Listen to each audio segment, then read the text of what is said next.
Alright, welcome to part 6. Let's get going.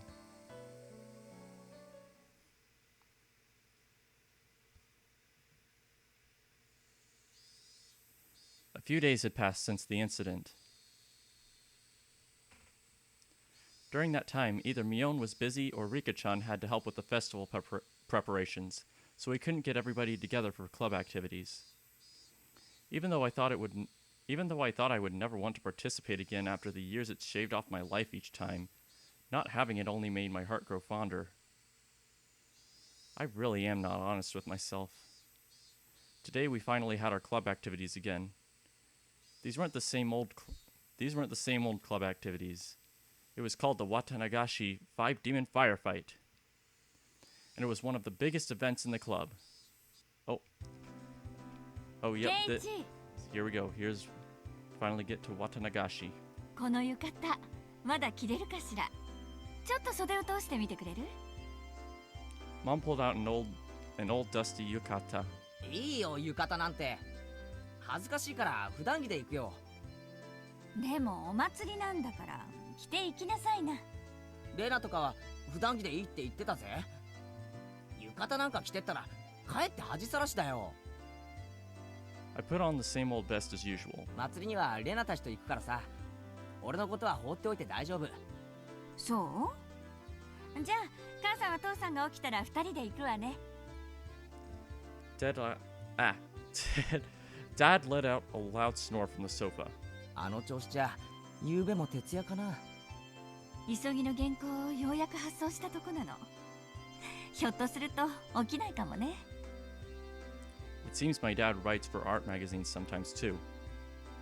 I've never read it though. I wonder if my dad is a really famous artist. As his son, it's a bit strange for me to say, but I can't imagine he's selling all that well. But he's able to feed a family of 3, and my life isn't exactly full of hardships. Maybe he's actually a master painter, and I just never knew it.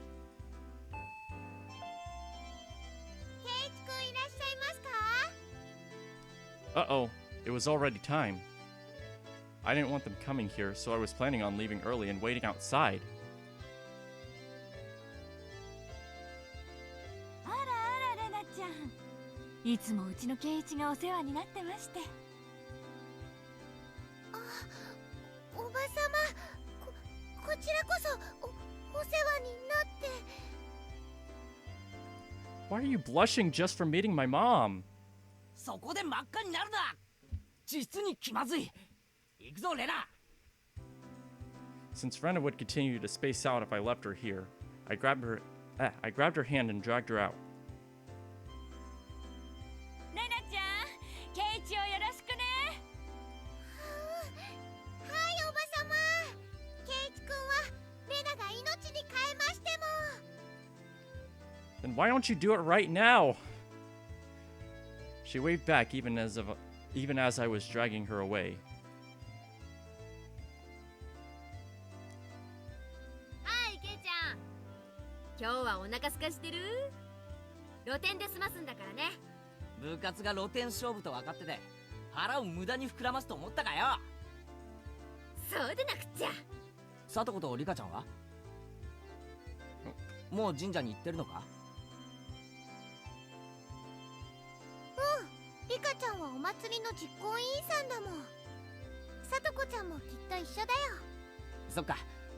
よっしゃ、今日は目いっぱい騒ぐぞ。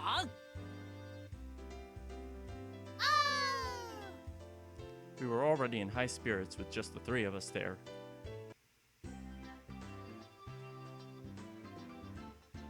It was way more lively at the Furude Shrine than the last time I came, far exceeding my expectations.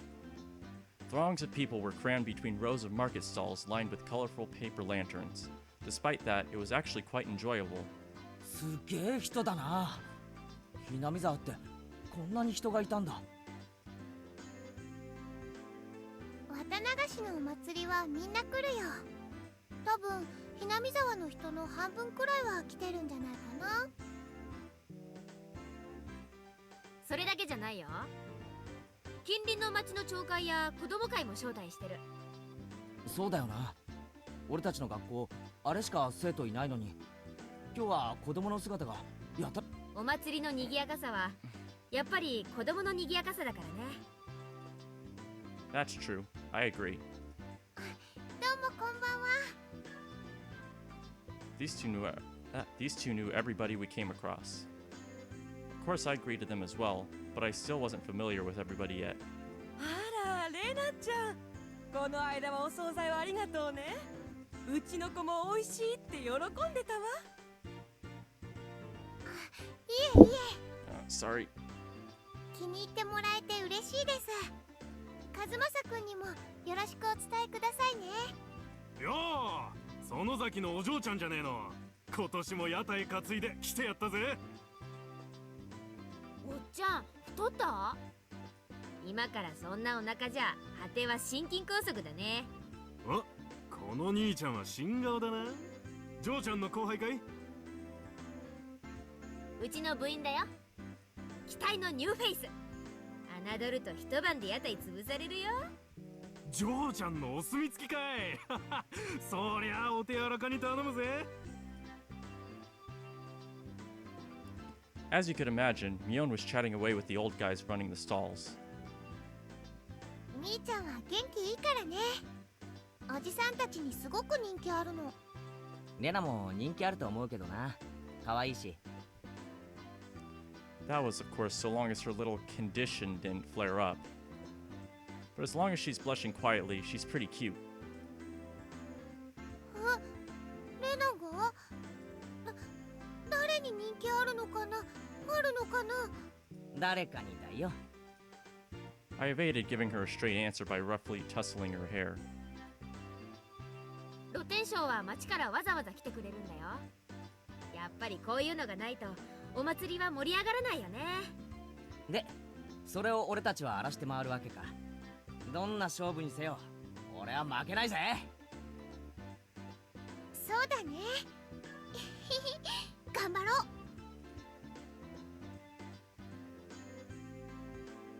ああ、遅いですわ皆様。レディーを待たせるとはケイチさんもなってないでございますわ。おお、そりゃすまんな。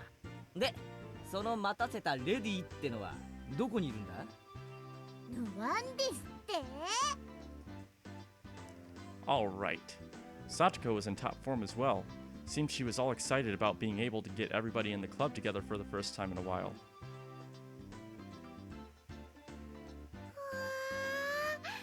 リカちゃん、かわいい。 Rena let out an elated sigh. It seemed that the real lady had made her appearance. こんばんはですよ。ケイイチもこんばんはです。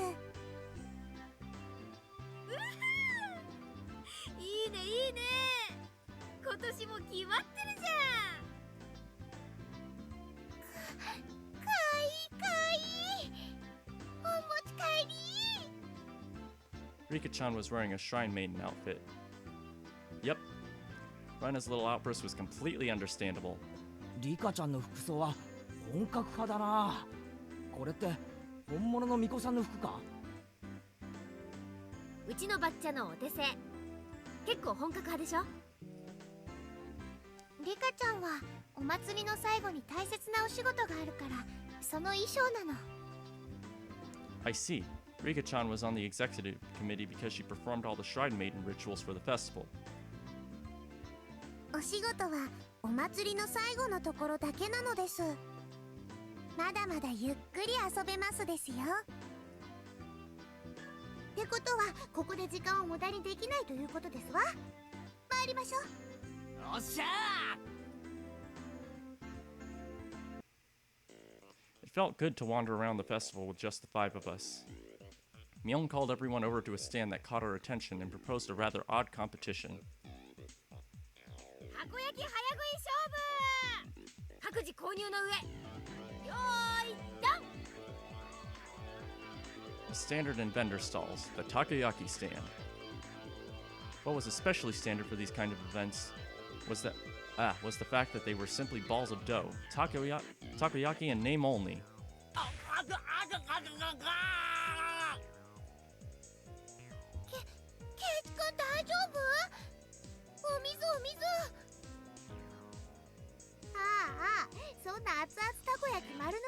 自殺行為でございますわ。作り置きの冷めたやつを購入するのがコツかな。実に美味しくないですよ。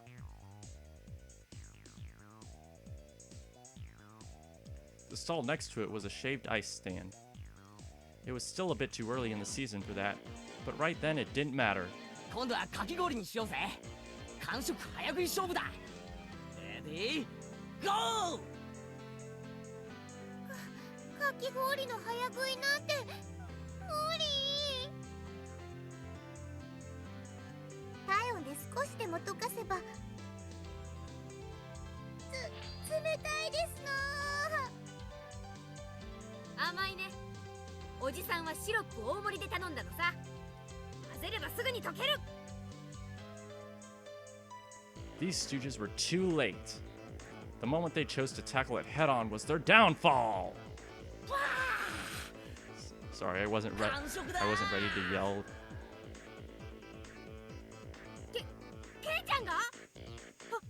早すぎる。まさかケイチくん、後ろの金魚すくいのお水を入れたんじゃ。実に美味しくないですよ。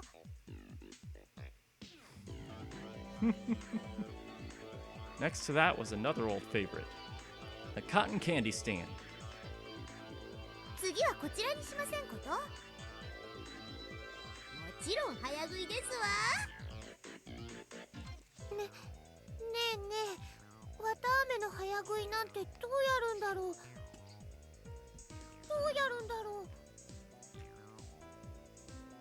On Satoko's mark, Mion, Satoko, and I all compressed the cotton candy with our bare hands. The time it took to stick the whole thing in our mouths? 3 seconds. さとこはともかく、ケイちゃんも気づいてたとはね。俺をいつまでも新入部員扱いしないことだぜ。実に美味しくないですよ。Rika-chan had also crushed it between her hands and stuck it into her mouth. こんなわたあめの食べ方、きっと日本中でもここだけだよ。I think only Rena's cotton candy was happy with how it was eaten. But it felt like we'd end up doing stuff like eat noodles through the nose contest or human water pump at the goldfish scoop at the rate things were going. それでもおじさんは勝つけどね。白磁気勝負ではミオンさんにはかないませんわね。 God damn it, I'm so sorry. ああ、まったく。I am so sorry. 何あんたたち。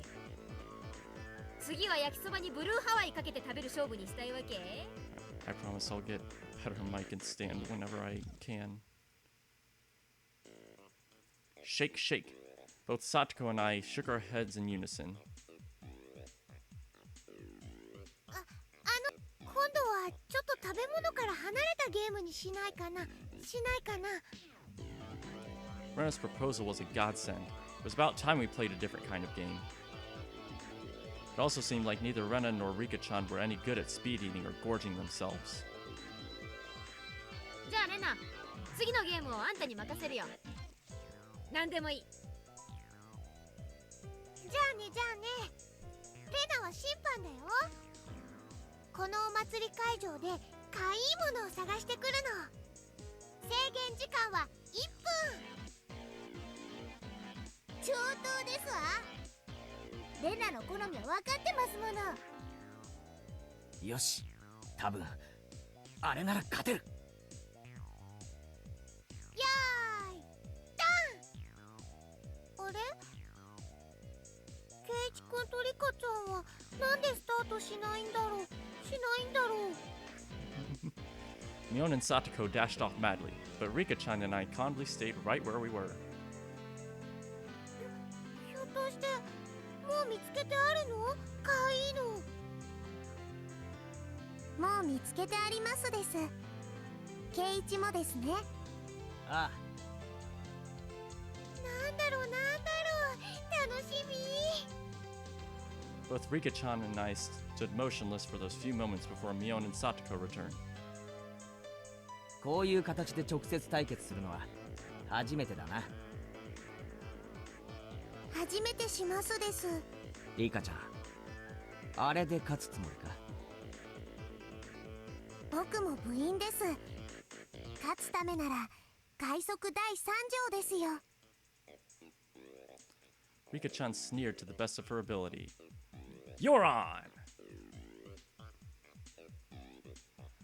Both Mion and Satoko came back, each with their own plan of attack stuffed in their arms. じゃあ順番にね。1番は部長さんのみーちゃんか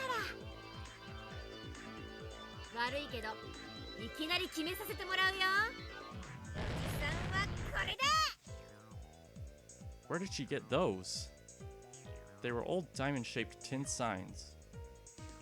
カレーに蚊取り線香、昔懐かしのブリキ看板だ。どう？ That's very understated. A little too understated, Mion. I used to see those stuck up on barbed wire fences. They were more nostalgic than cute. Can you explain what part of that is kai?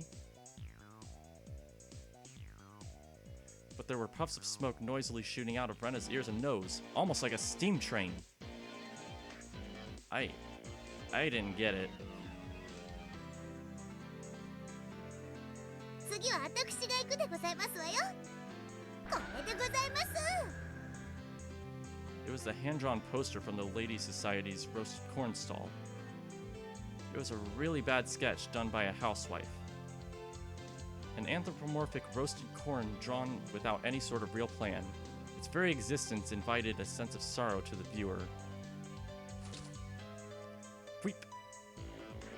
That was the sound of blood jetting out of Rena's nose.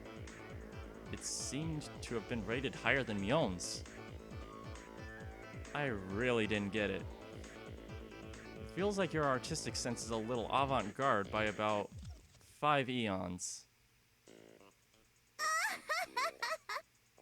所詮は量産看板。手書きには勝てませんわ。 I couldn't even begin to follow the way those guys were thinking. では次は僕が行きますですよ。次はリカちゃんか。小道具もなしにどんな手を使うやら。 Did you and Satoko both forget? If Rika-chan felt like it, she could simply... After moving back about 10 yards, she began waddling up to Rena. Seeing that, both Mion and Satoko gasped. しまった。 Too late!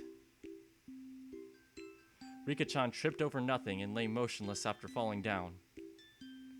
Rena hurried over to her. リカちゃん大丈夫かな？大丈夫かな？ Rika-chan had a lump on her forehead and tears welled up in her eyes. Only her fingers peeked out from her sleeves. This was the vital part. The palms of her hands were covered by her sleeves. She made just a single sound. み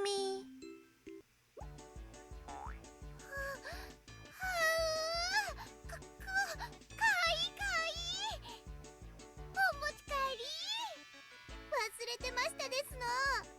一番身近な手を忘れてましたわ。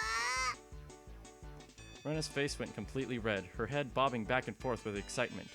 She embraced Rika-chan and began rubbing her cheek against her. さすがだぜ。どこまで取ってもちびっこ、みこ、半波だ、みー、完璧だ。ただの苔を萌えにまで昇華した。これぞまさに芸術と呼ぶにふさわしい。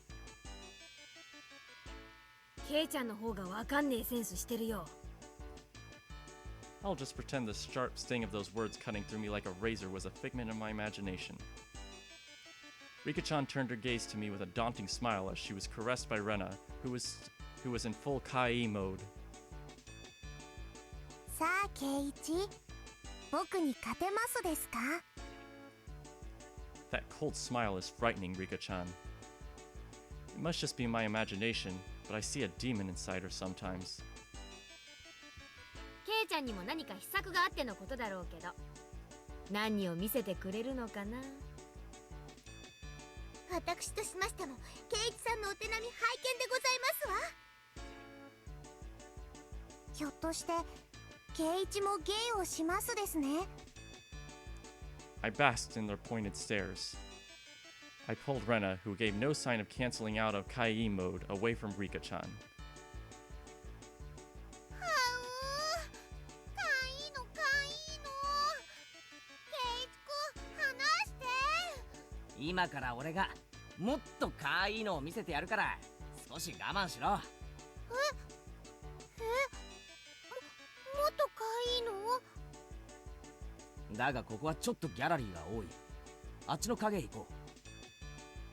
Rena looked very surprised as I pulled her behind the shrine. 圭一さんの企みが見えないでございますわ。ケイちゃんに限って、いやまさか。ファイト王です。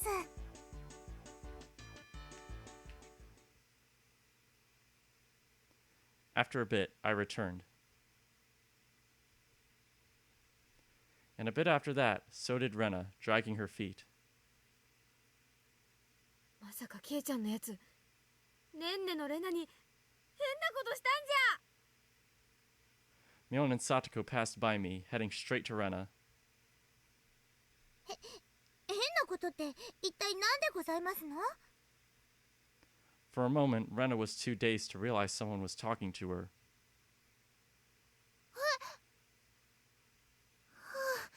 なんだみーちゃんか。レナ、大丈夫？ケイちゃんに変なことされなかった？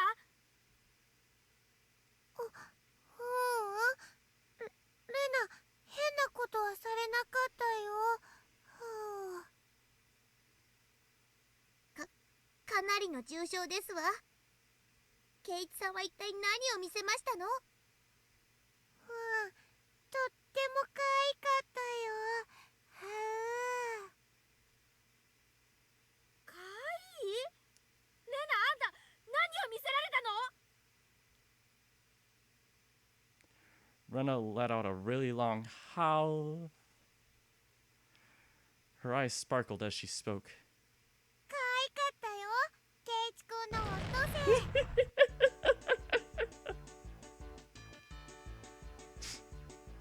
In the blink of an eye, Mion and Satoko's elbows smashed into my face.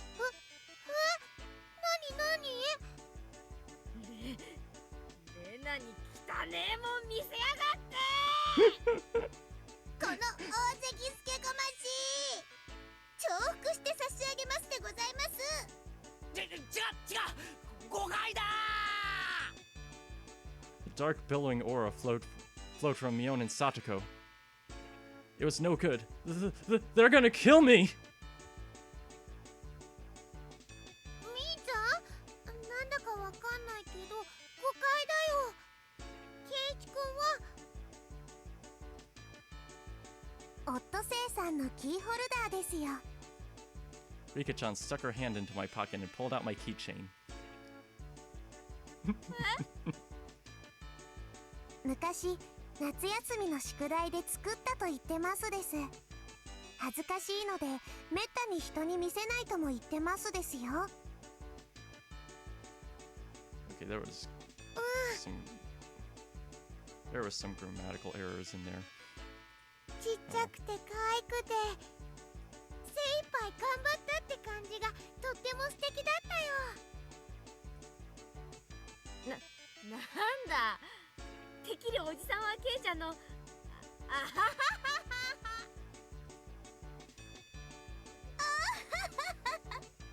さすがミオさんですわ。間違える方向もワイルドですこと。 They slung insults at each other and looked like they were ready to tear into each other at any second. I beg of you, if I'm in the clear, would you mind getting off of me? We were interrupted by the flash of a camera. やあみんな、相変わらず元気そうだね。 It was Tomitake-san. As I lay crumpled on the ground, Mion and Satoko continued to bicker above me. Rika-chan was patting me on the head and Rena was still in Kai mode. It was probably quite a lively scene. こんばんはではございますが、レディーに断りもなくお写真を撮るのはエチケット違反でございますことよ。そうだな。少なくとも聡子の許可は必要ない。 Satoko dug her heel into me. こんばんは。あ、明日帰られちゃうんですよね。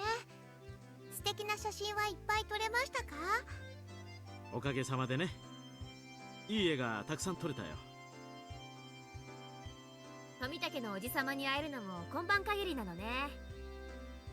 お名残惜しいですわ。いい加減とっととメジャーデビューしてくださいよね。相変わらず口が悪いな。その毒舌もまた半年聞けないかと思うと残念だよ。せいぜい今夜を楽しんでらしてくださいな。明日の夜にはもう東京なんですからね。そうだね。星が見える夜空なんてまた半年お預けだもんね。 Tomitake-san looked up at the night sky cheerfully. At that moment, even though he was smiling, I sensed a bit of sadness. 富武さん、いっそ住めばいいじゃないですか。ひなみ沢。 Tomitake-san was speechless. 確かに不便なとこです。店もないし、娯楽もないし、何もないかもしれないけど。 Everyone knew what I was trying to say. Tomitake-san was also well aware. So Rena, Mion, Satoko, and Rika-chan, none of them butted in. 俺はまだここに引っ越してきて一月も経たないからよくわからないけど。 Normally, I'm a really talkative guy, but in situations like this, I'm at a loss for words. Even though all this was happening in such a boisterous setting, it felt like all the background noise was fading into the distance. ここにはきっと。 Tomitake-san rested his hand on me gently, silencing me. ありがとな、圭一君。みおんちゃんにレナちゃん、聡子ちゃんにリカちゃん。 Tomitake-san's smile was so slight it looked as if he was going to crumble at any minute, but it was warm. 僕もここに住めたらきっと楽しいだろうなって思うよ。 Those might have been cruel words coming from a kid who didn't need to worry about working to feed himself. A hand touched my back. It was Rena. 圭一君、大人をいじめちゃかわいそうだよ。 The background clamor of the festival returned. またしばらくのお別れなんですからね。今夜は富武さんにもたくさん楽しんでもらわなくっちゃ。 When Rena smiled, the mood instantly got brighter. そうだね。ぜひそうさせてもらうよ。あ、ねえねえみーちゃん、どうだろう。富武さんを部活に入部させてあげるのは。 That's a great idea! Or so I thought, but Mion had a snobbish look on her face. 入部条件の一つにひなみ沢在住ってのがあるんだけどね。そんなみーちゃん、今日くらい意地悪しなくても。コツコツ毎年来てるからね。名誉市民と認定してあげよう。やったー。さてさて、こんな旬を過ぎたご老体にこの私の相手が務まるんでございましょうかしら。老快な大人の知恵を見せてもらいましょうです。へへ、俺たちの若さについてこられるかな。 Tomitake-san stepped back slightly at our audacious grins. 部長園崎美音の名において名誉市民富武氏の我が部への入部を許可する。 Her words were quickly drowned out by our cheers. なんだいその部活ってのは。我が部はだな、複雑化する社会に対応するため活動ごとに提案されるさまざまな条件か、あるいは逆境からいかにして。レナは弱いから意地しめないでほしいな。仲良くやろうね。子供のごっこ遊びと侮るつもりなら好都合でございますわ。身ぐるみ剥いで地獄の底に叩き落としてやるぜ。つまりみんなでゲームして遊ぶ部活です。 Of course, Rika-chan was the only one to give an answer that made sense. よーし、望むところだよ。その挑戦を受けて立とうじゃないか。お手柔らかに頼むよ、先輩方。Tomitake-san got riled up and did a victory pose like he was 10 years younger. That's perfect! We continued walking through the festival with Miona in the front. Now we looked like a family of 6. It had some intensity to it. ルールはいつも通り。ビリにはもちろんお約束の罰ゲーム。 Tomitake-san was a bit surprised, but to us it was just the same as always. Regardless of how terrible a penalty it was, 負けなきゃいいんだからね。 Rena was also brimming with determination. She didn't have any intention of losing. そうだな。 I tousled Rena's hair to lighten the mood. She giggled to hide her embarrassment. なるほど。これが同心ってやつなんだな。Tomitake-san whispered that to nobody in particular. At that moment, we heard an old man call out in a strong voice. Looking over, I realized it was the man Mion had greeted right before the festival. 来たかい。園崎の嬢ちゃん、今年は大人数みたいじゃねえの。あんたの店、根こそぎかっさらいに来たよ。His stall was a shooting gallery. It was the usual setup where you had to knock down the prize you wanted with a cork gun. ルールは簡単。3発撃って得られた景品のでかさで勝負しよう。 Everybody shouted their agreement. There was no need to consider how to win, since the condition for victory was simply size. The biggest prize at the stall, it went without question. It was that one, wasn't it? あのクマさん、かわいいよ。 Brenna was gazing longingly at a large stuffed animal. It was intentionally placed on an unsteady platform, so it was possible to get it if you hit the right spot. と一瞬思わせる絶妙な配置が見事だな。さすがケイチさん、一発でカンパすると思いましたわ。ここは無難にキャラメルや人形を狙うのが定石のようだね。The intent analysis had already begun. In this club, you'll get eaten alive if you don't come prepared. Everything hinges on what plan you can come up with before the main event. At some point, a large crowd had gathered around us, making a big fuss. There was this much of a following for our club's infamous event?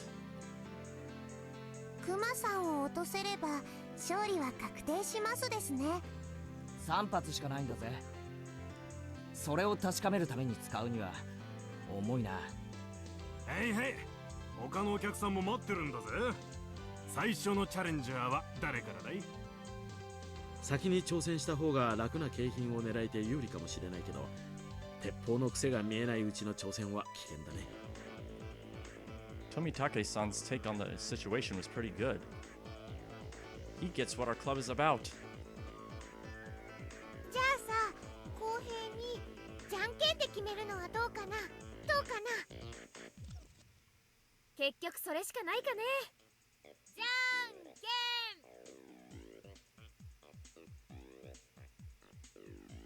After a couple of matches, it ended up with Mion being first.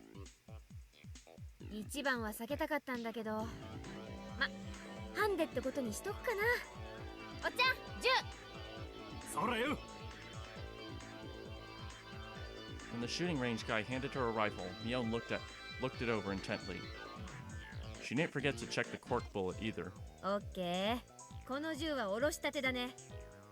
癖はなし。悪くない。 Mion raised the gun in one swift motion. It was completely different from her careful inspection.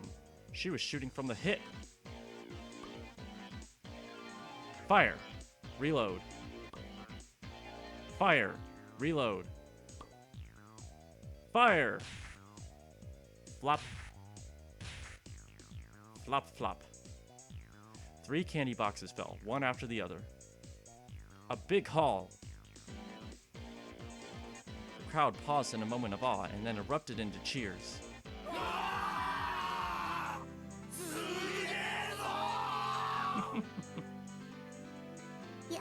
やるでございますわ。 Tomitake-san was at a loss for words after seeing such shooting prowess. すごいよみーちゃん。3つ。 Her accuracy was incredible. Her choice of targets wasn't bad either. The 3 Mion had gone after were fairly large and pretty easy to knock over. They were all targets with very high return on investment. 2番手は誰？さとこ？気をつけて。弾が軽い。 Next was Satoko. The rifle looked a bit big for her lithe body, but it didn't seem like she had any problem with the weight. やはりここは大物狙いで行かせてもらいますわ。 She proclaimed that she was going after the teddy bear. Damn, Satoko, what such a bold move. クマさんを落とせばその時点でさとこちゃんのトップは確定するね。さとこちゃん頑張れ。 Satoko was the opposite of Mion. She aimed at the target quite carefully and squeezed the trigger.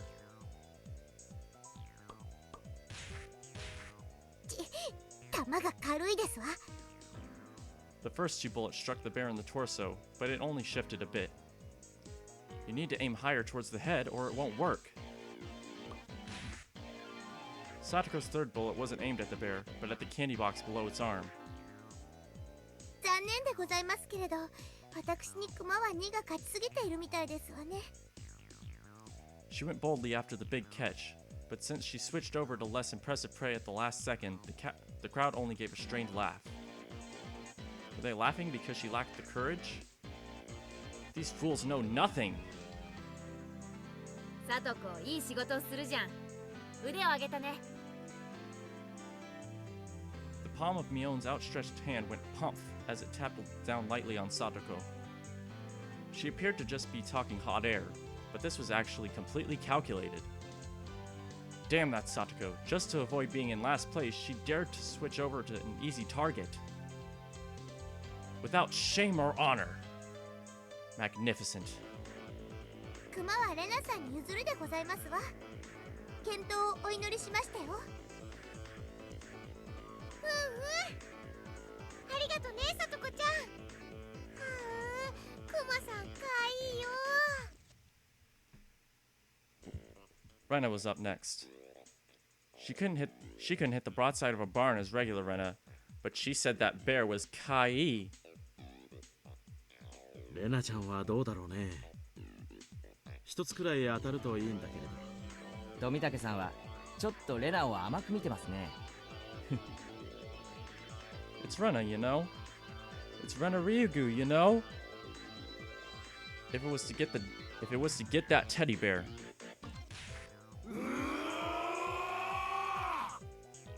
Tomitake-san wheeled around to see what all the commotion the spectators were making was about. If it was to get that bear, she'd be able to shoot through a pinhole. The one known as Rena Ryugu could do it. 揺れてるよ。かわいいよ。 Rena couldn't hide her excitement over the bear's slow rocking. Now Rena couldn't lose. さすがレナさんですわ。冷静を失えば失うほどに強い。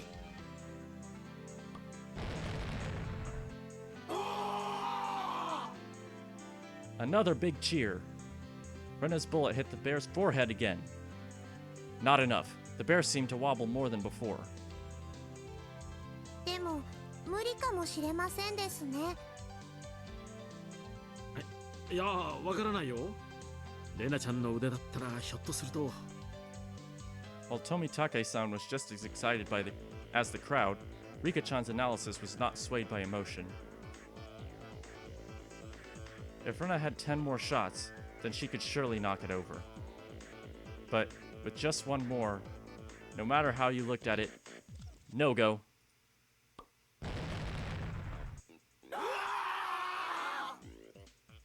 The crowd let out a dejected groan.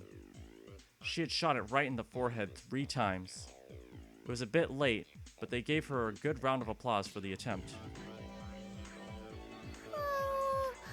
コマさんお持ち帰り。 She should be praised for her valor, but she had no trophies to show for it. Then, at that moment, the old man flicked one of the candy boxes with his finger and handed it to Rena. こいつはジョーちゃんのだぜ。くれるの？レナに？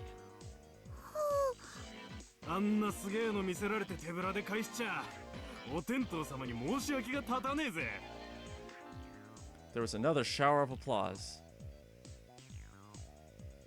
Rena turned bright red and I pulled her back over to us by her hand. 頑張ったじゃないかよ。かわいいモードのレナにゃ驚かされるぜ。惜しかったよコマさん。 It was easy to see that it only needed a little more to be knocked over. Rena had done quite a lot for me. I still needed to pay her back for that delicious picnic. よっしゃ、そんなら俺が。僕が取ったらプレゼントするよ。 What? Tomitake-san had stolen the words right out of my mouth. お願いね富武さん。頑張れ。 Damn you, old man Tomitake! Stealing the good parts for yourself. A small hand stretched over and fell gently upon my head just before I was overcome with frustration. ケイイチもファイト王ですよ。 Tomitake-san carefully studied the bear. Setting his sights, he shouldered the rifle while holding the other 2 shots in his hand. どういうことだ？間違いない。富武のおっさんの狙いは。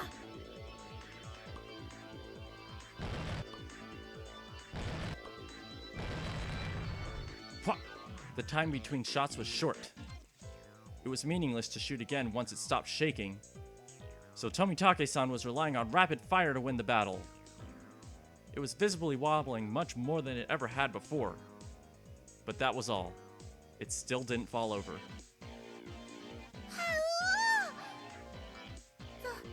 残念だった。 All of Rena's momentary expectation from watching it sway violently turned into a dejected sigh. 結構いけると思ったんだけどな。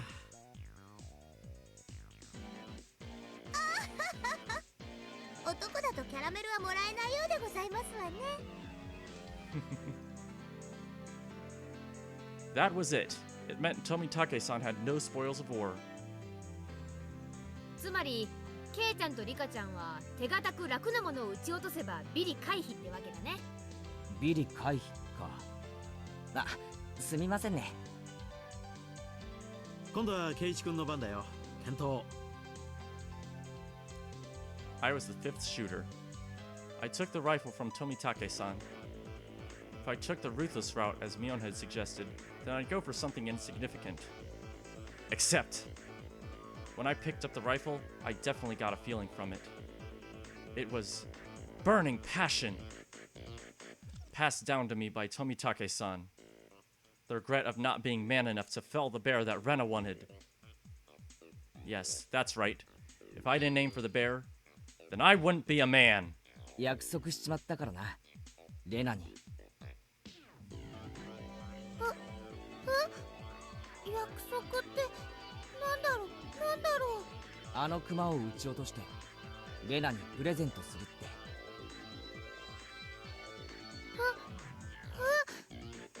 それって。The crowd went wild when they saw our conversation.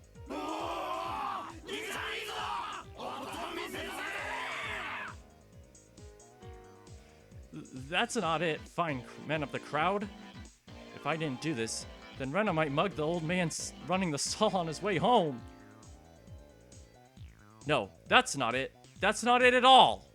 Why can't I just express my honest feelings? 圭一さんも男を見せますのね。でも実際どうやってクマを落とす気ですの？レナや富武の玉で幾分傾きはしましたですが、難しいと思いますです。圭一くん、もっと素早い連射力があれば一撃ごとの揺れにパワーを上乗せできるのに。頑張って圭一くん。 After taking 2 deep breaths, I shouted over to the guy. 鉄砲をもう2丁貸してくれ。 Huh? The crowd murmured amongst themselves. 圭一さんは何を企んでいるのでしょう。一人じゃ3丁は使えないですのよ。読めたよ。ケイちゃんも考えたじゃん。 Mion was able to figure it out magnificently. つまり一番時間がかかってるのがこのコルク玉の装填なんだよ。そうだよね。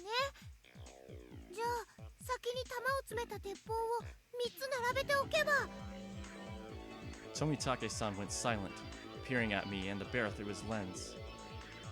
His photographer's blood predicted a miracle will occur. And then the crowd finally picked up on what I was planning. They let out a great cheer. They chanted my name, Keiichi. Rapid fire is the key. If I miss, all is for naught. Phew. After letting out a deep breath, I paused. Relax. Now!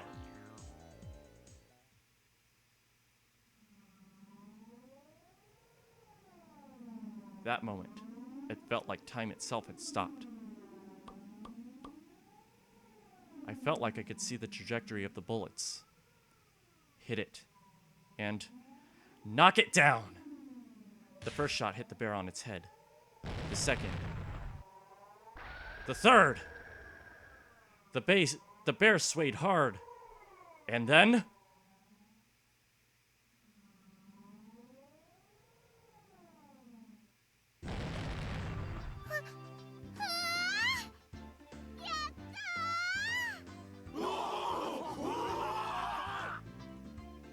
The cheers began before the stuffed animal even finished falling off the shelf. The guy caught it before it hit the ground and tossed it over to me. まさか本当に落としやがるとはな。乾杯だぜ。すごいや。おめでとうケイチ君。圭一さんも頭を使えるようになりましたわね。少しは見直しましたですの。俺一人で落としたわけじゃないぜ。みんなで当てて少しずつずらして落としたんだ。こいつは俺たち全員の戦果だぜ。そうそう、全員の力の結晶だね。ミーは一発も当ててませんです。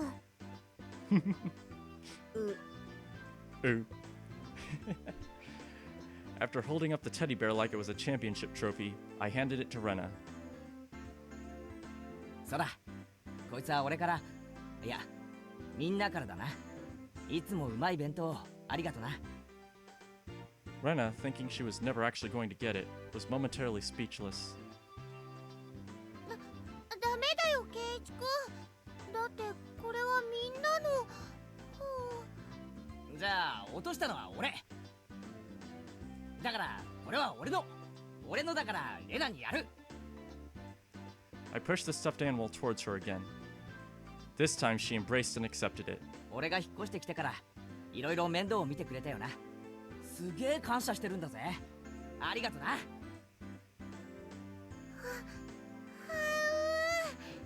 圭一くん、ありがとう。 Rena dove at me.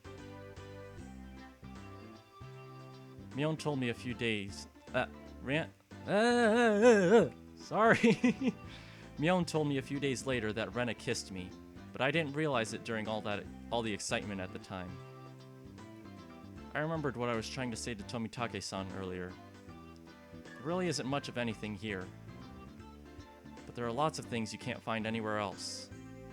I gained a lot from coming to Hinamizawa, especially at that moment. The crowd's cheers echoed on and on. From the altar set up in front of the shrine, the drums sounded with a booming echo.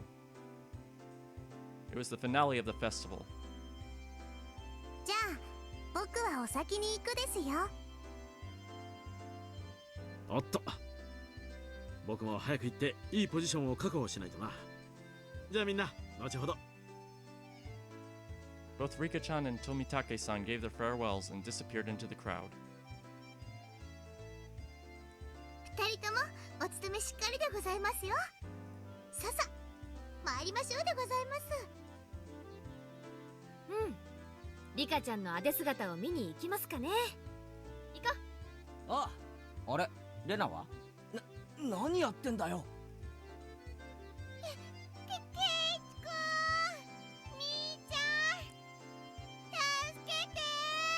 ん、助けて。 Since she was carrying such a ridiculously large stuffed animal, she was being carried by the flow of people. 何やってんだあいつ。熊の世話で手一杯なんだな。じゃあケイちゃんにはレナの世話を頼むかね。私はサトコの世話で忙しいし。誰がミオンさんの世話になるでございますの？ Oof. 手引っ張らないでくださいまし。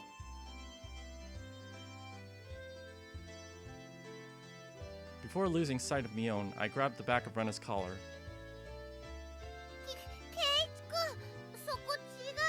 掴むとこ違う。注文のうるさいやつだな。どこならいいんだ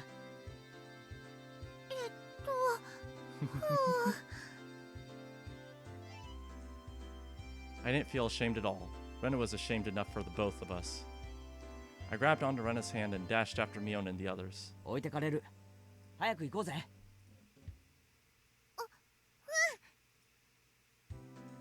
I hadn't realized Rena's hand was so delicate. Maybe she needed a bit more exercise and nutrition.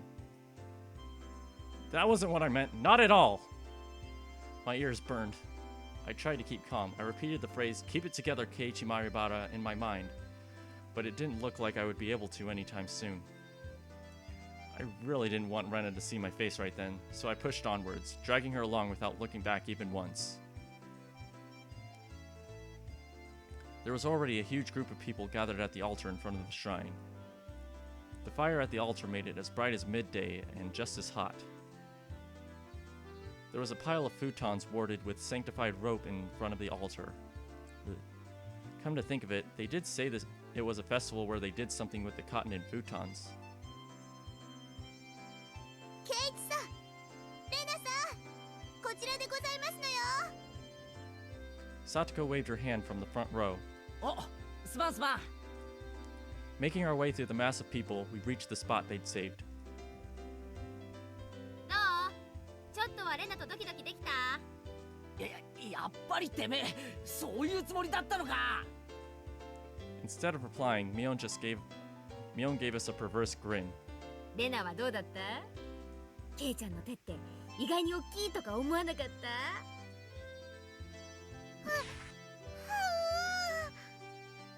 Rena turned bright red, puffs of steam shooting out of her. I heard something slice through the air and turned around to see Mion on the ground with a welt on her face. ミオン、お前いつ食らったんだ？歯うの歯とうの間くらいだったかな。レナ、照れ隠しに友達を殴るのは良くないぞ。レナ、殴ってないよ。知らないもん。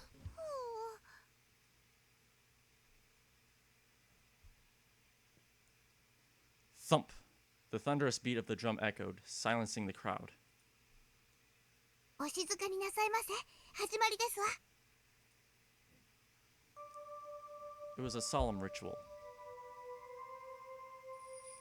Rika-chan entered dressed as a shrine maiden, followed by members of the municipal committee. The elders all looked at Rika-chan and clasped their hands in praise. The only thing allowed to disturb the profound silence was the flash from Tomitake-san's camera. リカちゃんが持ってるあのでかいのはなんだ？祭事用のクワだよ。巫女さんしか触っちゃいけない神聖な農具なの。 It was an awkward shape for a piece of farm equipment, not uncommon for something used in rituals. After reciting a Shinto prayer, Rika-chan approached the pile of futons gathered at the altar. She swung the hoe skillfully, plowing it into the futons. Each and every little movement of this performance probably had to be done in a certain way. Without a doubt, this was a ritual. 今度はなんだ？布団叩きかな？あれはね、人間に代わって冬の病魔を吸い取ってくれたお布団を清めてるの。ケイちゃんのお布団叩きって表現もまあ外れじゃないかね。 Rika-chan's face was already dripping with sweat. That hoe was probably really heavy. She staggered side to side with the momentum of each swing. Satoko looked on, silently lending her support. 心配か？リカは毎日お餅つきの杵で練習してましたですの。きっとやりきるでございますわ。 Satoko's hands were sweaty, and whenever Rika-chan started to sway a bit, she held her breath. ミオンとかは巫女役立候補しなかったのかよ。リカちゃんにあの重さは気の毒だよ。そりゃ頼まれりゃやるけどね。まあ誰にでも務まるものでもないし。そうだよな。ミコは清らかじゃないとダメだもんな。Mion drove her elbow into my side. With the thud of the big drum, Rika-chan gave a solemn bow and descended from the altar. That triggered a round of generous applause. After the Shinto priests had raised up the cleansed futons like a portable altar, all the spectators stood up. Following after the priests, we all marched on at a moderate pace. They descended the shrine's giant stairs in a line. 今度は何が始まるんだ？布団を川で洗濯か？だから綿流しだってば。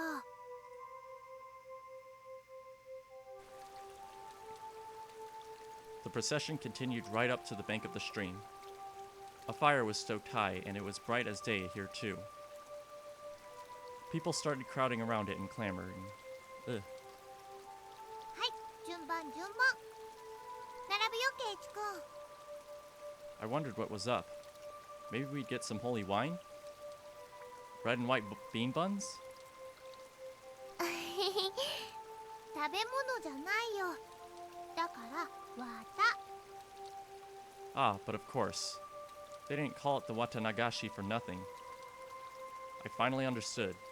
The municipal committee members pulled out the cotton from inside the futons and balled it up like mochi, handing it out to people. Rena dove into the line and brought out some for me as well. We then proceeded to the bank of the stream. ケイチ君は初めてだから、レナのやり方を真似するんだよ。 She held the cotton in her right hand and, waving her hand as if to purify it, she touched it to her forehead, chest, navel, and both thighs.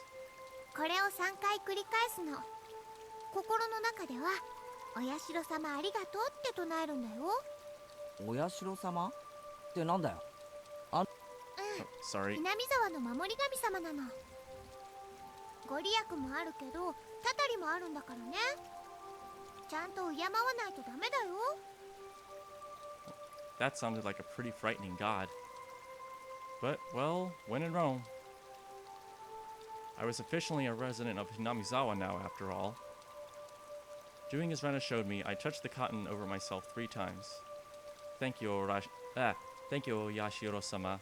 Thank you, Oyashiro-sama. Oyashiro-sama. これでね、体についてた悪いのがこの綿に吸い取られたの。で、あとは沢の流れにそっと流してね。おしまい。 Together, Rena and I set our pieces of cotton afloat on the surface of the water. The flowers of cotton blooming in the water had sucked out all the bad illnesses from Hinamizawa and drifted off, disappearing into the distance. It was wonderful, like those floating lantern festivals I'd seen on TV. The best part, though, was feeling like this rite of passage had made me a true resident of Hinamizawa.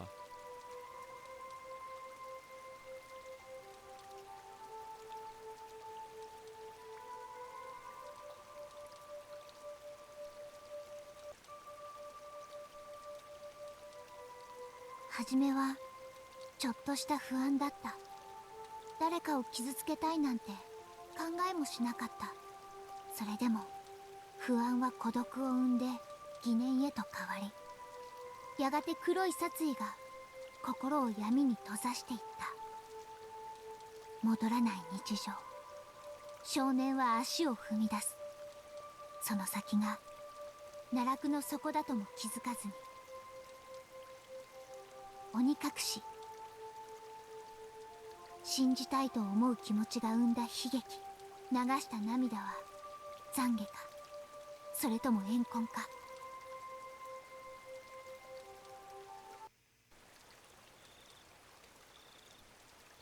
While staring off into the stream, I somehow got separated from Rena. I wasn't very lonely, though. I know this place now. This is where I live, my home. It's probably better if I just stay here instead of wandering around aimlessly. Someone would surely find me while I was enjoying the evening breeze. I heard a familiar voice. It was Tomitake-san's. I headed towards it. どうですか、富武さん。いい写真はいっぱい撮れましたか？ああ、おかげさまでね。Tomitake-san was with a girl. I felt a little like I was intruding. 圭一君はどうだったかしら？お祭りは楽しめた？ From the way she spoke, it seemed like she was a resident of Hinamizawa. I really should try harder to remember people's faces here. What was her name? 楽しかったです。My face must have given it away how desperately I was trying to remember her name, because she gave a light-hearted chuckle. 圭一君はまだ引っ越してきて日が浅いんだそうだね。他の子たちととても親しげだったからとてもそうは思えなかったよ。If that's how it looked, it was probably all thanks to Rena and Mion. あなたも今日のお祭りに参加して自分がひなみ沢の人間になれたんだって自覚。どうなんでしょうね。おや、圭一君らしくない返事だね。I had tried to get used to Hinamizawa, but there were still plenty of things I didn't know. The faces of people I'd met, for example. Things that had happened in the past as well. なんだ、その程度のことで君は疎遠に感じていたのかい？疎遠なんて大げさなもんじゃないですよ。ただなんていうのか。That incident at the dam construction site. The fighting over it and other conflicts. That terrible incident they pretended they didn't even know about whenever I brought it up. Even though it was in the past, as someone living in Hinamizawa, it wasn't wrong to want to know about both the good and bad that had happened here. それを知ることで君が納得するなら、僕の知っている範囲で何でも教えるよ。Tomitake-san's smile made me more relieved than I'd ever been. It was hard to think of what to ask when someone said, "Ask me anything," though. Even when there was so much I wanted to ask. じゃあダム工事について聞かせてください。ひなみ沢が水没するとかいう大事件だったんですよね。ダムについては多分ここの人に聞いた方が詳しいと思うけどな。ま、僕が知っている範囲でいいんなら。新聞で読んだ程度だけどね。Tomitake-san's eyes entered an unfocused gaze as he searched through his memory. Then he spoke.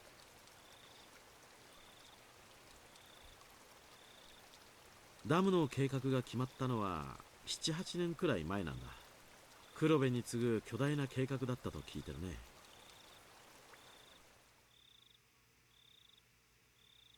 There were three major issues in Japan at that time: improving inter-island transportation infrastructure, meaning the higher demand for electricity, and flood control. There was a boom of dam building due to the massive economic stimulus they provided on top of generating electricity and flood control. Hinamizawa had the right conditions to support dam construction, so it was singled out. ダムの完成に伴って生まれるダム湖はかなりの面積になったらしいね。この南沢からずっと上流の矢郷地あたりまでが全部沈むことになったらしい。しかしなんだって人が住んでる南沢にわざわざダムを作るんすか？もっと他の人が住んでないところに作ればいいのに。よくは知らないんだが、ダムを作るのに適した地形ってのがあったって聞いてるね。Of course, there were protests here in Hinamizawa. Rika-chan had said they had fought. From that choice of words, I had to guess things had turned violent. 裁判にもなったし、議会でも取り上げられたんだ。東京の新聞にも載ったよ。Miona told me all about that as well. I'm sure every resident of Hinamizawa had united to fight together. The feeling of solidarity found here, which could not be expressed properly with mere words, was likely brought about by that battle. で、いろいろな不祥事や汚職が発覚してね。ややこしいことになっているうちに工事中止が決まったんだそうだよ。If I wanted to know, now was my only chance to ask. It was certainly a bizarre incident that boys my age would be curious about. I felt a little shame from the fact that I was petty enough to have my curiosity piqued by Rena and Mion's refusal to talk about the event. But I figured I might as well ask since I had the chance. Just so I would stop thinking about it so much. バラバラ殺人ってありましたよね。あったよ。偶然その時期に南沢にいてね。だからよく覚えてるよ。Tomitake-san's answer was nonchalant in contrast to my hesitantly forced out question. ちょうど4年前の今頃だったかな。あれも確か綿流しの日だったね。Debate on whether to continue construction on the dam was in disarray. Scandal after scandal rocked the project near the end. The incident that was the final nail in the coffin for the dam project. A fight at the dam construction site ended in the victim being murdered. Fearing prosecution, the 6 assailants divided the remains into 6 pieces and each hid one. 5 of the 6 criminals turned themselves in out of guilt, but one was still on the run. The right arm he'd hidden had yet to be found. The major details lined up with what was in the tabloid I'd read earlier. It certainly was a tragic incident, but it wasn't so terrible that Rena and Mion needed to hide it from me. I guess they didn't want someone who just moved here to have a negative impression of Hinamizawa. I felt grateful for having friends who worried so much about me, as well as shame for still being so interested in it. 当時はダムのトラブルの末期だったからね。お社様のたたりだって言ってずいぶん騒がれたんだよ。お社様のたたりか。Oyashiro-sama was the name of the god at the shrine that held the festival today, if I recalled correctly. I see. The guardian deity rained divine punishment down on the evil dam construction for trying to flood Hinamizawa. 若い人たちはそうは思わなかったみたいだけれど、お年寄りたちはお社様のたたりだと疑わなかったみたいね。The woman with Tomitake-san chuckled mischievously. Tomitake-san began laughing with her. It was so infectious I ended up laughing as well. でも今ではどうかしらね。結構いるんじゃないかしら。若い人にも。いるって何がですか？信じてる人だよ。お社様のたたり。The woman's lips were still curled into a smile, but her expression turned stern. その後ね、毎年起こるんだよ。決まって今頃にね。怒るって何が？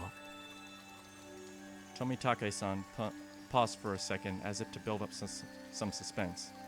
Then he whispered to me, as if someone might have been listening. 毎年綿流しの日になるとね、誰かが死ぬんだよ。バラバラ殺人の翌年の綿流しの日、ひなみ沢の住人でありながらダムの誘致派だった男が旅行先で崖下の濁流に転落して死亡した。奥さんに至っては死体も上がってない。ひなみ沢の人間でありながらダムに賛成していた男ですからね。事故当時お年寄りたちはお社様のたたりだとささやきあったものよ。 The woman chuckled mischievously again. さらに翌年、綿流しの晩、今度は神社の神主が原因不明で急死した。奥さんはその晩のうちに沼に受水自殺した。神社の神主って今日のこの神社の神主ですか？ The woman nodded. 村人たちはお社様のお怒りを鎮めきれなかったんだって噂したわね。さらに翌年、これもまた綿流しの晩、今度は近所の主婦が撲殺体で発見された。 Housewife? Up until now, all these mysterious deaths were people involved with the dam, or who had connections with Oyashiro-sama. With that in mind, could the housewife have been involved in some way too? その通りよ。 The woman stated slyly. No, it was more menacingly. 被害者の一家はね、その2年前に転落死したダム誘致派の男の弟一家に当たるのよ。弟本人はまだ生きてるらしいね。でもやはりかなり気にしてね、近隣の町に引っ越してったらしいよ。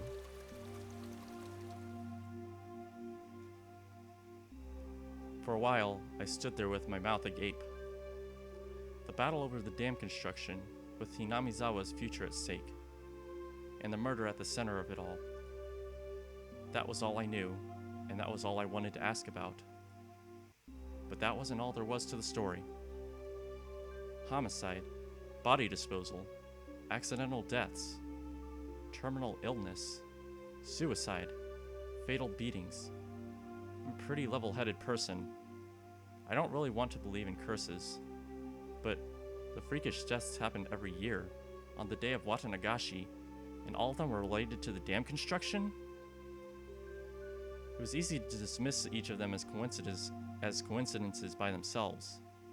But when you put them all together, dismissing all of them as coincidence would then defy logic. I don't believe in curses, but every single year, on the day of Watanagashi, somebody or something makes it happen, without fail. The woman chuckled again, as if she picked up on what I was thinking. It felt like she was trying to say, maybe there was, maybe we frightened him, stuff like that. I felt embarrassed at being read so easily.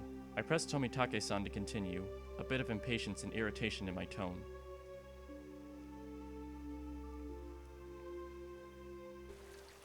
で、その翌年の綿流しの晩にもまた人が死ぬわけですよね。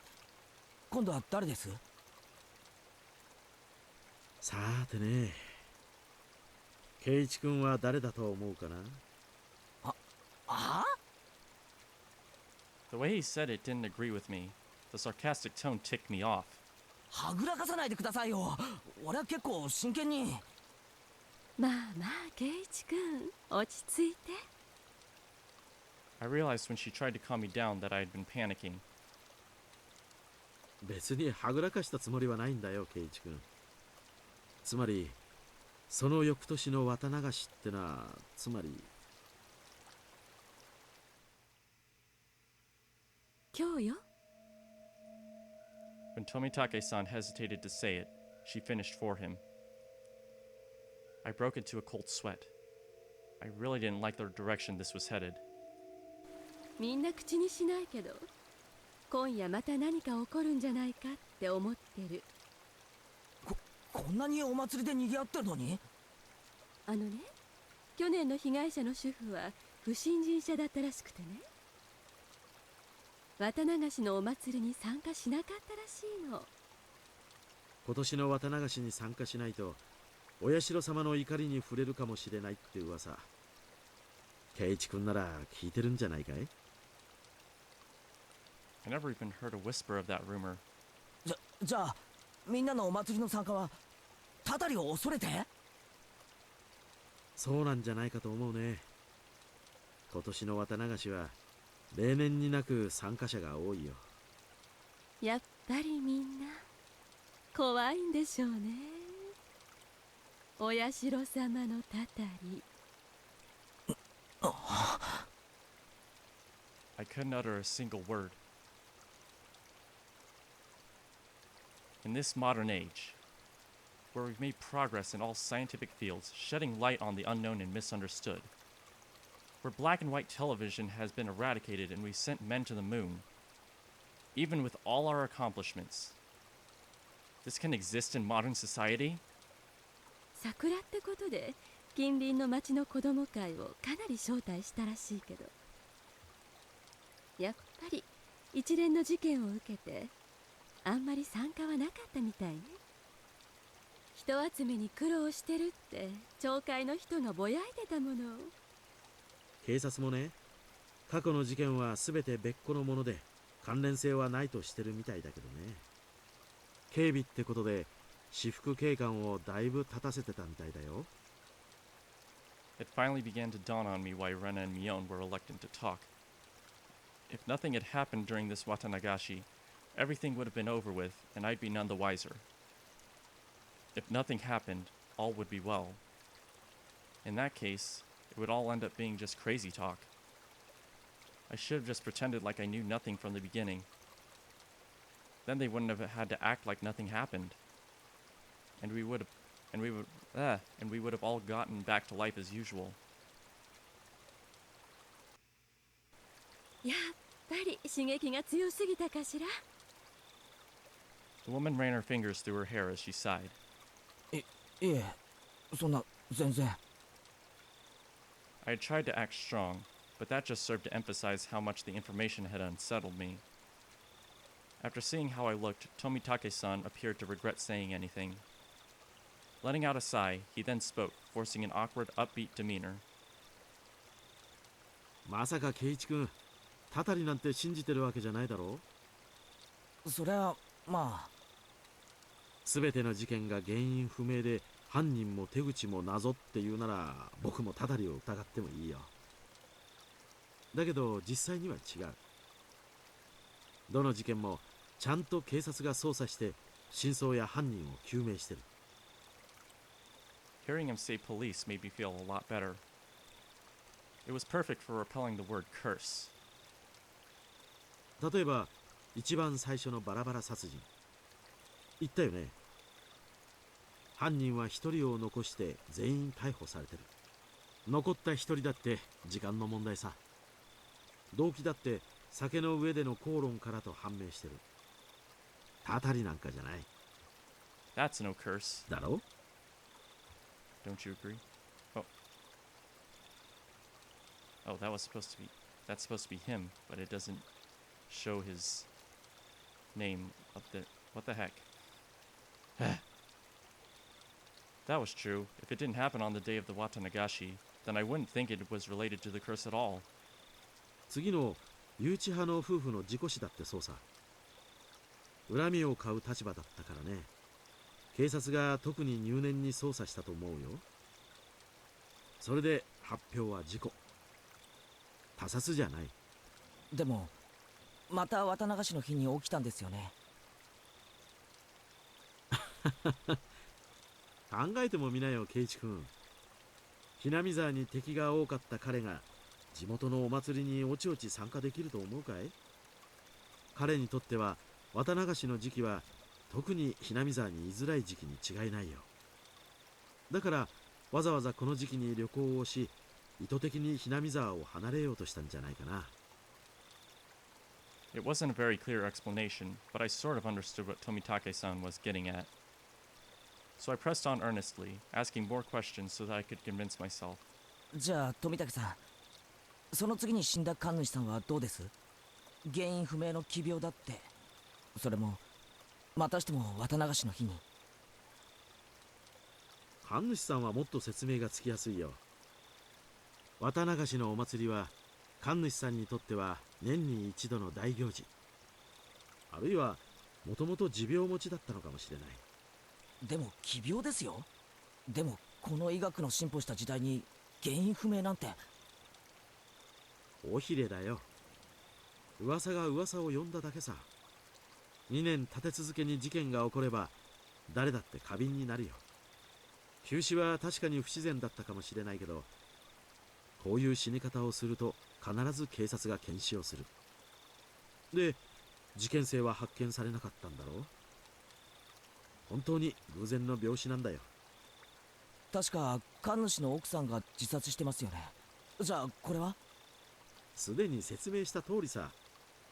3年目の事件に村人たちは動揺していた。信心深い人たちはすぐにたたりだと決めてかかったのさ。もちろん神主の奥さんもね。自殺の際に死んでお社様の怒りをお鎮めするみたいな遺書が見つかったらしいし。じゃあ次の主婦の事件はまたしても綿流しの日に。この事件は犯人も逮捕されて解決してるよ。一種の異常者でひなみ沢のたたり騒ぎを面白がって再現したと自供してる。じゃあ次の年の事件は？Oh yeah, this year is the next year. Tomitake-san gave out a hearty laugh. もう何も起こらないよ。今度こそね。お社様のたたりなんてもともとない。一連の偶然をあると信じている人たちがそうだと吹聴しているだけさ。My internal computer finally got itself back on track. I felt a bit embarrassed by how childish I'd become after losing control and panicking. 僕は圭一君がひなみ沢をとても好きだと思ってることをよく知ってるよ。仮にお社様のたたりが実在したとしても、そんな圭一君にたたりがあるなんてとても思えないね。I felt very relieved. I should probably just forget everything I heard tonight. I'll greet Rena and Mion tomorrow with the same smile as always. They'd probably also like tonight to end without incident, so they can continue on tomorrow without having worried me. Perhaps seeing my change in attitude, the woman who had been listening in stretched as she got up from the rock she was sitting on. さてと、そろそろ私は戻らないとね。おっと、僕も少々長くおしゃべりしすぎたかな。There were so few people compared to the crowd from before. I could only make out a few groups of families enjoying the cool evening air. I looked at my watch. It seemed we'd talked for the better part of an hour. 圭一君もお友達と一緒に来たんでしょ？みんなを探したら？そうだった。みんな俺のことを探してるかもしれない。女の子に探させるなんてなかなかの罪人だね。じゃあね、おやすみなさい、圭一君。二郎さんもね、また後ほど。Tomitake-san seems to be quite the scoundrel himself, so his name is Jiro. After dusting off her backside, she disappeared into the crowd of people still busy cleaning up the shrine grounds. ケイチくん、ごめんなさい。 In her place, Rena came running over. I could see all the others behind her. Speak of the devil. 悪いケイちゃん。すっかり話し込んじゃっててさ。I'd completely forgotten about them while caught up in my own conversation, so we were even. あら、富武さんもご一緒でございましたの。ちょうどよかったですわ。今日の射的の結果発表がありますです。ああ、そうだったね。結局ビリは僕なのかな。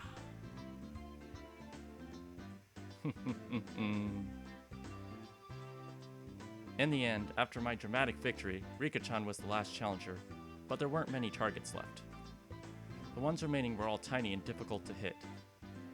She did take her time and aim, but all 3 shots completely missed. She was to end up sharing the loser's crown with Tomitake-san. However, she did her little meeping cry in front of the owner, and he turned to mush instantly. To mush, my bad. She was given a pack of gum as a consolation prize.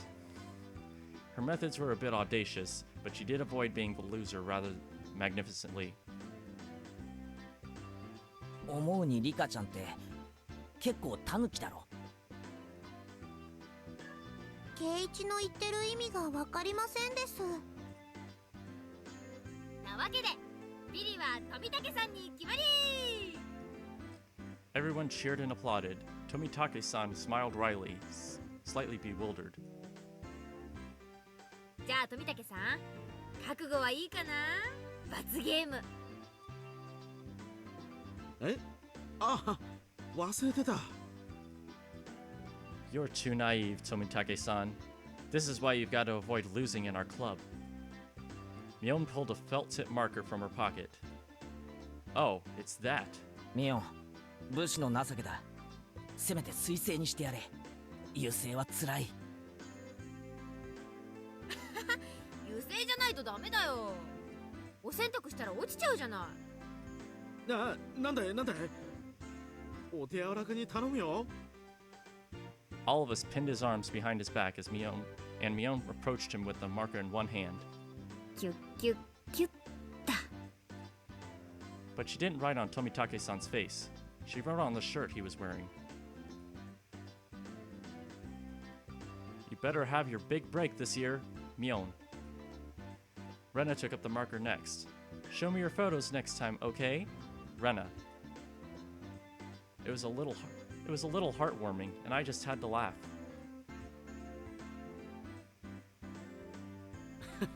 これじゃあ罰ゲームってより寄せ書きじゃないか。私は甘くはありませんのよ。ちゃんと罰ゲームできますわ。Haha, dead last, Satoko. Try harder next time, Rika. 圭一さんもどうぞでございます。 I couldn't decide what to write, but based on what kind of penalty this was probably the most appropriate.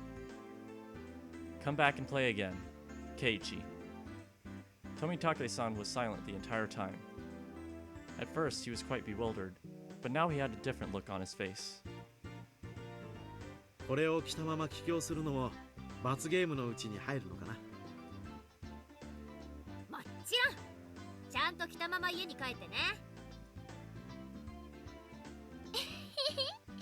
次に来る時にも着てきてくれるといいな。いいな。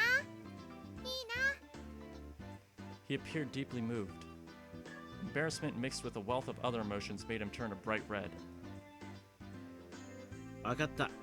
次に来る時もこれを着てくるよ。約束する。 Everyone cheered and applauded. It was the finest parting gift possible for a buddy heading out tonight. I saw the woman who was with Tomitake-san standing near the festival grounds. It seemed Tomitake-san had noticed her too, and knew it was time to leave. お連れ様がお待ちみたいじゃん。そろそろお時間かな。そうみたいだね。Tomitake-san headed off towards her and seemed to apologize for making her wait. We all shouted stuff at Tomitake-san. Each time we did, he looked back and waved his hand. Eventually, he faded into the darkness of the night, out of sight. It was quite the casual farewell. This wasn't the first time any of us had seen someone off. They had done the same thing many times before. 行っちゃったね。じゃ、うちらも引き上げるかね。 Rika-chan had to stay behind with the other committee members since they were having a meeting. Satoko was tagging along with her. I headed back home with the usual suspects.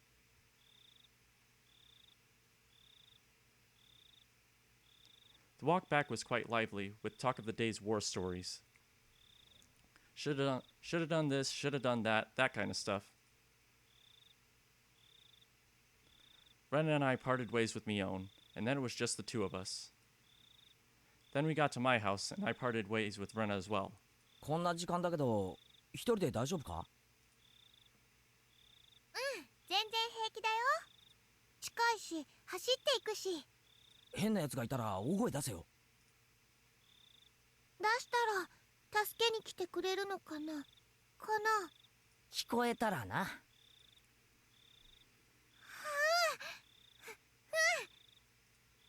えるくらい大きな声を出すね。Merrily spinning her arms around at high speed, Rena dashed off. She was fine. In that mode, not even an adult could stand against her. Rena's cheerful presence disappeared, and it finally became quiet again. The curse that not a soul mentioned, even under their breath. The more I learned about it tonight, the more unsettling it became.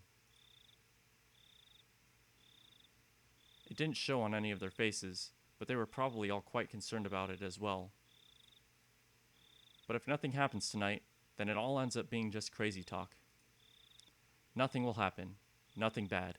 Nothing at all. どうしたのケイチ、そんなところで。中に入りなさい。風邪をひくわよ。It was my mom. 母さんは行った？綿流しのお祭り。結局お父さんが起きなかったからね。行きそびれちゃったわ。残念。Mom stuck her tongue out with a bit of an embarrassed look on her face. Yeah. Oh boy, after like an hour and a half, that's the end of that. That would be the end of chapter 6, but we still have tips. 4 of them, in fact. Yeah, I knew before going into this that this was going to be one of the longest parts. Alright. In fact, hold on just a sec. Let me make sure to save just in case. Okay. Hojo couple's falling incident.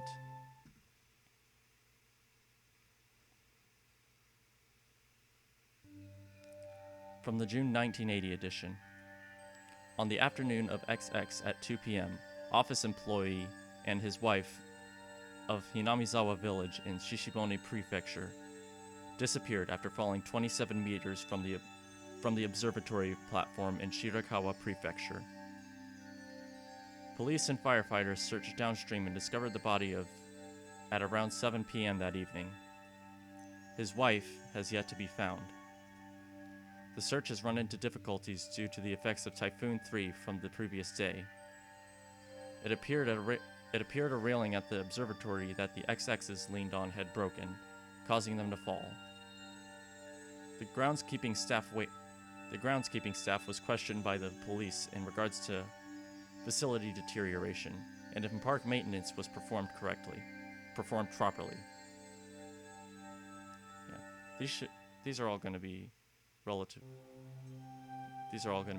short.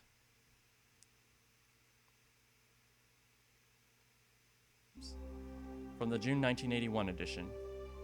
On the afternoon of XX, around 10 p.m. in the X district of Hinamizawa village in Shishibone Prefecture, the Shinto priest of the Furude shrine passed away after an existing condition he was recovering from suddenly worsened. Parties close to the deceased said he was suffering from anxiety issues concerning the festival, which was to be held that day.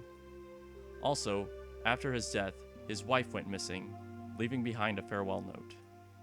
The police and local youth association continued the search.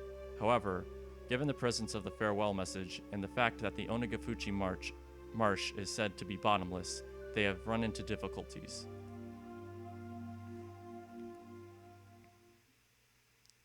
Housewife murder.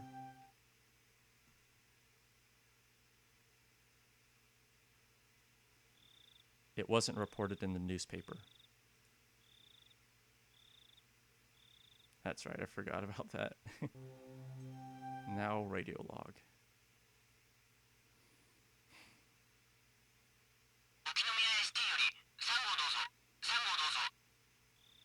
3号です。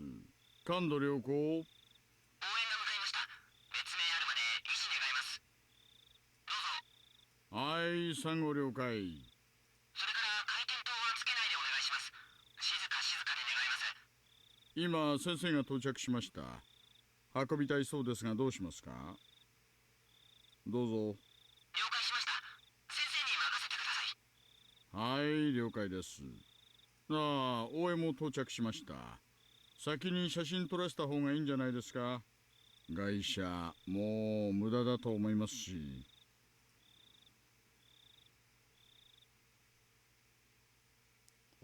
Alright. That is it for part 6. That was a big one. And now things are finally getting interesting.